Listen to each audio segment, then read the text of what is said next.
Welcome back. For our series, The Dish, we are revisiting a story about the cuisine of Afghanistan and how many recipes there have been passed down from generation to generation, family to family, and mother to daughter. We first told you back in March about a couple with roots in Afghanistan updating that tradition in their successful Washington area restaurants. The Masroor family decided to put women in the family front and center.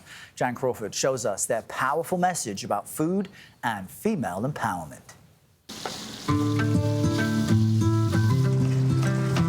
When Sofia Masroor is making her famous leek and scallion dumplings, she smiles. I just love it because it reminds me of my childhood. It's my all-time favorite dish. A childhood that began in Afghanistan before her family fled to the United States after the Soviet invasion, when the country was a cosmopolitan celebration of cultures. My mother, when she would make this dish, my favorite part was to do this. Oh, really? Yes. Sit around the dining room table and we would stuff the wrappers. The delicate leek and scallion dumplings are just one of the classic dishes featured in Sofia and husband Omar's Washington, D.C. area Afghan restaurants, which they started as a way to share their country's sophisticated cuisine. Every Afghan restaurant you would go to was just kebab, kebab, kebab.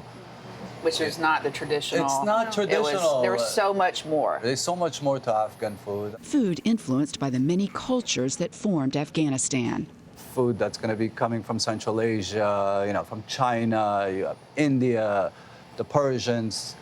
So it's a mixture of everything.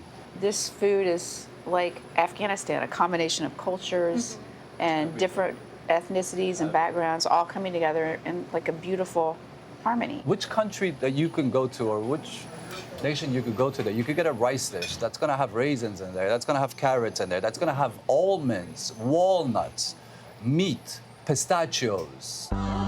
Today, Afghanistan is anything but harmonious. And seeing it return to Taliban control led the Masroors to make a statement last fall that went well beyond food. Omar decided to step back from the operations and put the women, his wife, sister, and his two oldest daughters, in charge. He said, listen, the only way to do a change or to make a statement is you have to, from inside, to do something. Not through words, not through anything, but through action. What was the statement that you were trying to make them? Women can do anything. Oldest daughter Talia is the new manager of Bistro Arakasiya, running all the restaurant's day-to-day operations. Aman is manager in training at the McLean location. Sometimes people ask me for the manager, and I'm like, well, I am the manager. What does it mean to you to kind of be a part of this statement that you're making? Oh, it makes me feel good that they think that I can manage a restaurant and run a restaurant. I want to be CEO of the restaurants and just learn how to do everything. The critically acclaimed restaurants, the women now in charge, continue to expand locations.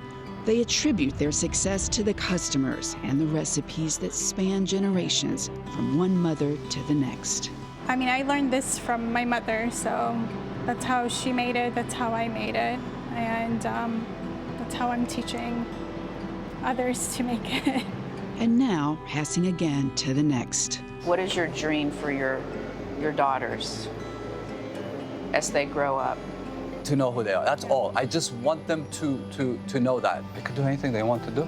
They can run a business, they can be a CEO. Better.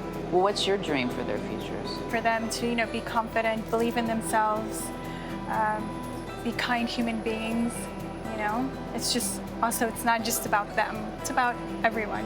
And for all those other girls needing to hear, you can do it. Jan Crawford, CBS Mornings, McLean, Virginia. Beautiful. Get those reservations now. That's yes. a great Making me hungry already. I know. I'm ready to eat.